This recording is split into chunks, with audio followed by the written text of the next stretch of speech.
Hello all, Dr. Dan here with Ryan Gleason. Going to give you a quick update on Measure S projects. This is for our staff and our parents as well. And I'll start off with gratitude and appreciation. Thank you for support of Measure S. We're going to be able to do a lot of great things for our students in their classrooms, in their learning spaces, and for our staff. Here we go.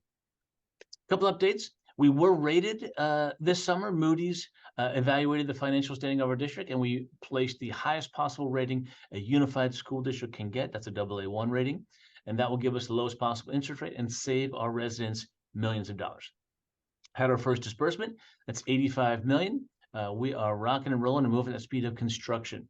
Also have our oversight committee in place to make sure we implement our Measure S projects with fidelity. Always a good reminder, while we are receiving Measure S funds, this will not touch anyone's property tax bills until August 2026 when Measure R falls off. Also, over a year ago, we started work on H building. H building is probably our weakest HVAC unit in the district. We started engineering and DSA diagrams on that over a year ago, and we got approval. So we hope to begin construction on that when, Ryan? Maybe this summer? Yeah, so we're hoping to break ground this summer. Of course, we have a construction manager coming in, putting a timeline together, and we'll be working to really cement that. But our hope is this summer to begin that work. A lot of exciting stuff on solar coming. We'll get that in our next video. One question we do get is, how do we determine the location for classrooms or solar, that kind of thing? Here's kind of a rundown of what we do consider. Of course, our leading consideration is, what benefits our students and their learning and their success the most. DSA, Division of State Architects, that's a statewide agency that governs construction projects of all 1,000 school districts across the state.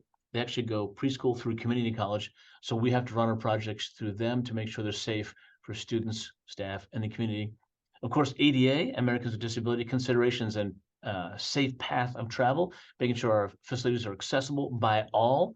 Utilities are a big one. How we hook up to power and water, and of course the proximity to those hookups.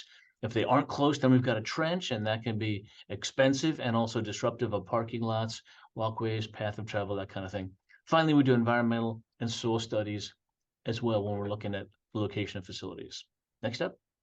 Knowing the bond funds would be coming in this August after a lot of work, we were able to start some of our projects. So the Agora and Calabasas tennis courts have been fully resurfaced. We have the tracks have also been resurfaced. The lines will be painted on both tracks in the coming week.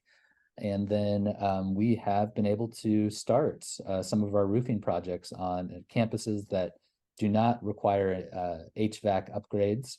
And so at A. Wright, Round Meadow, Chaparral, and Lindero select buildings there, we're able to have roofing to help us prepare for a winter that might look like last winter. Dan, do you want to talk about the bleachers? Yep, there's extensive work at both of our stadiums, Agora and Calabasas stadiums. This summer, we knocked out ADA access issues at Agora Stadium, looking terrific. Next up.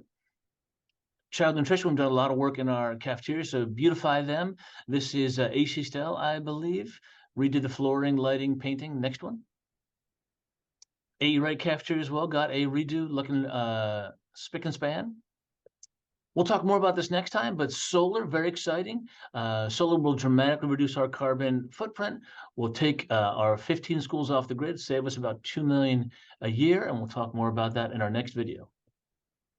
And in our commitment to keeping the community up to date, we have developed a website that we update regularly, where we have school-by-school updates. If you go to LVUSDmeasureS.org or LVUSD.org/measureS, you can click on the toolbar up here at the top. Let's say I'm at an elementary school. I want to see what's going on at Chaparral.